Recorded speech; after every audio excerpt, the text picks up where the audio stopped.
Hey everyone, I hope you're doing well and are having a flare-free day. I know at the beginning of a chronic illness journey, it can be kind of like information overload. We're doing so much research, we're trying to figure out what symptoms are or what can come forward in the next coming years with our condition. There's a lot of information out there, especially around endometriosis, that can be true and false at the same time. So in today's video, I wanted to talk about some truths that I found throughout my journey that relate to endometriosis more specifically. And I hope that they help you in your journey when you're trying to sift through information on what's true or not true. So I hope that this video helps. And with that, let's dive into the first truth that I wish I knew earlier around endometriosis. First truth that I wish I knew was that symptoms range depending on the person. When I was doing some research right off the bat around what is endometriosis, what are the symptoms, a lot of the times back then, which was like 10, 15 years now, and research has come a long way, but the only thing that really came forward for me was really painful periods, brain fog, and painful cramping. This obviously is true for some individuals with endometriosis, but what I didn't know is that everyone's body is different. Everyone's body is unique. I might have more excruciatingly painful periods, whereas someone else with endometriosis may not have any pain whatsoever. So over the course of my journey with endo, I've realized that symptoms range and the severity of pain ranges. There are more than just painful periods when it comes to symptoms related to endometriosis more specifically. Chronic pelvic pain, meaning that you have pain outside of the time of your period. Brain fog is definitely one of them, meaning that it's really hard to find words or things feel like at the tip of your tongue and you can't really find the word for it, or you kind of go and look for something and you forget what you were looking for. That's kind of the sensation of brain fog that comes with endometriosis and is a symptom of it. Extreme fatigue is also a sign and symptom of endometriosis. Leg pain, I have a video all about leg pain and how it can be somewhat of a random symptom that I never really associated with endo earlier in my journey. Shoulder pain can be one as well as lung collapses if it relates to endometriosis tissue on the diaphragm. The truth that I wish I knew was that it wasn't a one-size-fits-all symptom, and it wasn't a one-size-fits-all pain threshold when it came to endo. I do want to highlight as well that you could have a very severe form of endometriosis and have zero symptoms, and you may have the most mild case of endometriosis and have excruciatingly painful symptoms. So really important to note, and I wish I knew this too, was that the pain associated with endometriosis doesn't correlate or doesn't match the stage of endometriosis that you have. The next truth that I wish I knew about endometriosis earlier was that it is common, very common, but truly misunderstood and misdiagnosed. The fact that 1 in 10 individuals around the world suffer with endometriosis puts it in perspective on how little society supports taboo topic discussions related to symptoms of period pain and period discomfort. A lot of individuals suffer in silence with endometriosis because they're afraid to or unsure of what the symptoms they are feeling, because some doctors may say, oh, you're just one of the unlucky ones that has painful periods. And the narrative and the dialogue continues, making it seem normalized when it is not supposed to be normalized pain.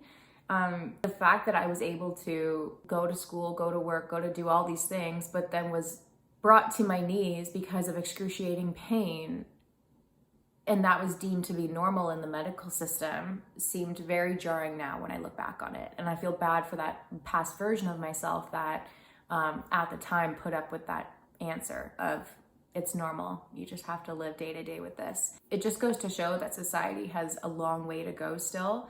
And I think that we're getting better about talking about endometriosis and realizing that we're not alone in the pain and discomfort, and that 1 in 10 people, probably more because of lack of research as well, suffer with endo. It just goes to show that we just have a lot more work to do and a lot more advocating to do. And I want to stress too that advocating and raising awareness around endo shouldn't solely be on the patient. Although we have lived experience and can talk about our pain and discomfort with a first person viewpoint to help research papers and help funding and all that, but it can be very exhausting on the patient who already suffers potentially with chronic fatigue and chronic pain. We need friends and family to help support us along the way, as well as any advocates or allies with endometriosis awareness, because it's just a lot on the patient to advocate for more research and funding alongside advocating for answers in a medical system that may not believe us. So definitely hard to take. It's a hard truth, I guess, to swallow, but I wish I knew earlier that it was super common, but very misunderstood, and that it would continue to be misunderstood for 15 years onwards since I personally received my diagnosis for endometriosis. The next truth that I wish I knew about endometriosis earlier in my journey was that it goes far beyond period pain. Endometriosis is a full body systemic inflammatory disease. In short form, endometriosis doesn't solely impact just the reproductive system. Yes, it can be found on ovaries, fallopian tubes, but it can also impact the bowels, the kidneys, the diaphragm. Endometriosis has been found on every organ in the human body. So when we put that in perspective, yes, it does cause painful symptoms like period pain and discomfort, but it goes far beyond that, and it can cause bowel concerns or bowel issues like painful urination or painful bowel movements.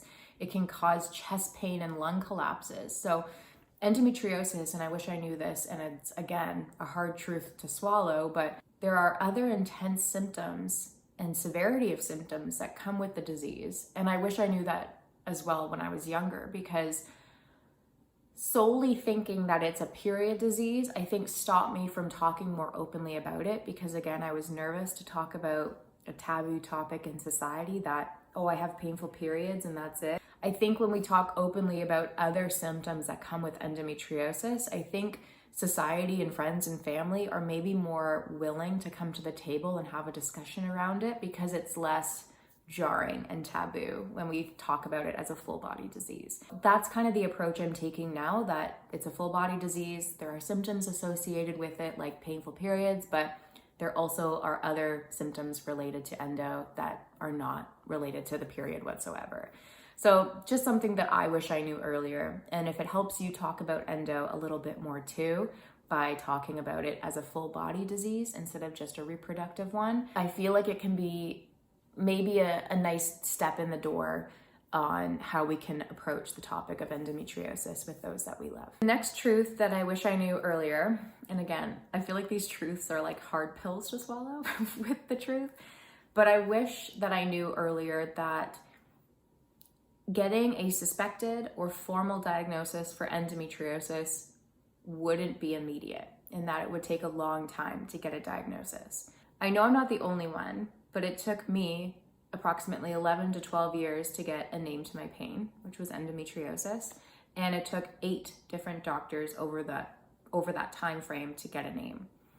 And so when I first initially felt excruciating pain in the middle of my high school hallway, where I collapsed and felt like my appendix was about to explode, when in fact it was my very first flare-up for endo, I thought in my head, this pain is so severe and so wild that there's bound to be an answer after a blood test, an ultrasound, some sort of medical test, and that I would receive a name to my pain and answers and like pain management for it, or even a cure, after talking to my doctor 2 to 3 months later. The fact that endometriosis takes on average 5 to 10 years to receive a formal name is one, jarring to me. I think I still feel a little bit in awe that it takes that long when people are continuously going to their doctors saying, these are my symptoms. It's just bizarre to me knowing that it takes that long, and I hope it's getting better. I feel like it's getting a little bit better because endo awareness is growing, which is great. But back 15 years ago, I remember going to my family doctor and saying, you know, I did my own research, and I think a lot of us do. We go on and say, okay, these are my symptoms, what could it be? And endometriosis popped up. And I didn't even know how to pronounce it properly. I was like, what the heck is this? What is, like, I think I have this. It has some symptoms that I have. And my family doctor at the time said, you can't have endometriosis because you're missing one symptom. And that symptom happened to be that you're not feeling pain outside of your period. And I'm going to go back to the other truth that I started with around symptoms and the variation of symptoms. I had different symptoms related to that standardized list that I guess was given to family doctors or clinics at the time. The fact that endometriosis wasn't followed immediately after I gave my symptoms, which were painful periods, excruciating pain, brain fog, all of the list of things that match endometriosis. The fact that the statement was that you don't match all of the symptoms on the list put me back in the medical system of trying to gain answers and trying to like claw my way back to say like, I think it's endo and we need to like investigate this. Over the course of time, that ended up happening and I got a specialist to be referred to me, and finally a suspected name for endo and all of the things in between. But endo is just so misunderstood and misdiagnosed, and it takes so much time to finally receive a diagnosis. And so if you're at the beginning of your journey, I think the hard truth is that it has taken a long time to get an answer for many of us over the course of 15, 20 years. But information is getting better, research is improving. The society as a whole, I think, is understanding endo more. There's a lot more media releases around it and awareness campaigns. So I'm hoping that diagnosis takes less time and that people receive proper pain management and support. But my advice and the truth of it all is that I wish I just kept advocating. It can be exhausting going up against that one doctor that you've had for years, potentially as a family doctor, or going into a clinic after clinic and repeating yourself of the same symptoms, especially with chronic pain and fatigue in the mix. But keep advocating for your health and your body. You know your body best. You know that the pain that you feel is not normal. And even if it isn't endometriosis, there needs to be a name to that pain and discomfort. It's not normal. It shouldn't be normalized. You deserve answers and support and respect in your medical journey. And there is a doctor out there that will believe you. It took me so long to find that doctor, but I'm so glad that I didn't give up on myself. And I hope that you don't give up on yourself either and say, no, I'm not going to take that as an answer, or I want to be referred to a specialist. And so just keep advocating for yourself. I know that it's hard. I know how hard it is. But you just deserve the best, and you deserve support and pain management and someone to believe you. So keep going, keep advocating. I'm here alongside with you. If you ever want to vent in the comments, feel free to do so, or DM me. I'm always here to chat through things. Just know that you're not alone, and there is a community of 1 in 10 people around the world that are in this with you. The next truth that I wish I knew about endometriosis was that there's a multifaceted approach when it comes to pain management. There are different pain management options such as massage therapy, acupuncture, surgeries, which I go into a bit of depth on in my recent video here, physiotherapy, nutritional changes, exercise routines that may or may not work for you. So it's kind of a trial and error process that I wish I knew earlier of, instead of getting on birth control or a progesterone dominant pill that did not work for me whatsoever. I just wish that I knew that it might take time to figure out what works best for my body when it comes to pain management. Again, I'm still kind of in the process, especially after giving birth to my daughter, that my body has changed, my symptoms have changed, my severity of symptoms have changed. So trying to figure out my own body too in the mix it takes time to figure out, but I'm in this for the long haul. And I know that there are a lot of options out there that I can lean into to find pain management that works for me. So I just want you to know that if you hear that you need surgery to cure your endometriosis pain, I want to also tell the truth that sometimes individuals after surgery, specifically excision surgery for endo, with an endometriosis specialist, sometimes they have to have recurrent surgeries because endometriosis grows back, or that they have more intensified pain after surgery when it comes to their endometriosis. So surgery, yes, is an option for pain management, and it works wonders for some individuals for sure. But it's also important to note that some options like that can create different difficulties and is also a huge undertaking that needs to be thought of because there's risks associated with it as well. So anyways, it's just multifaceted, and just know that there are different approaches that you can take It's not a one-size-fits-all approach. It takes time to figure out, and that it's unique to the individual. So you might love massage therapy, acupuncture once or twice a year, and a change in nutrition over somebody that opts for excision surgery with a specialist and nutrition changes as well. So I just wish I knew that it's not just a pill or a surgery that cures endo pain. There's different things that I can be doing and should be incorporating into my routine to make more of a wholesome lifestyle change for myself when it comes to pain management and endo. The next truth that I wish I knew was that support networks are vital. I don't know if you're the same type of person, but I am such an A-type person that I when I get like a blow in life or a challenging chapter, I like to kind of cocoon and go into my own space and go through the tumultuous time alone, or talk to one or two friends about it, but kind of just lay low, figure it out on my own, and then come out the other side and say, I lived through this. And sometimes people are like, what the heck? I didn't even know. But sometimes I just feel like that's the type of person I am. So when I was formally diagnosed with endo, I broke down, obviously, was like, I knew it all along. This is what has happened to me. What does this mean for my next chapter of life with this chronic condition? And so I kind of shut myself away before I found social media and then talked openly to tons of people about it. But I just found that I didn't find a support network right away. I kind of wanted to let the information just settle with me. I wanted to have a little bit more control over the narrative around how I would talk about my body and my chronic condition with other people around me. And so it took me a long time to find that support network. During that time though, I felt very alone, very isolated. I felt very sad and like somewhat depressed until I found a bunch of people on social media that lived with endometriosis. I initially started an Instagram page called Endo, and I started following people all over the world. I think my first follow was somebody in Australia, but I found out very quickly that a lot of us were feeling alone and feeling isolated and wanted a community of people that understood the exact pain that we went through every single month by ourselves. Support networks were so vital when it came to the physical aspect and the emotional aspect of endo. I wanted to gain some insight on how people dealt with pain management, and the same with you. Feel free to comment down below.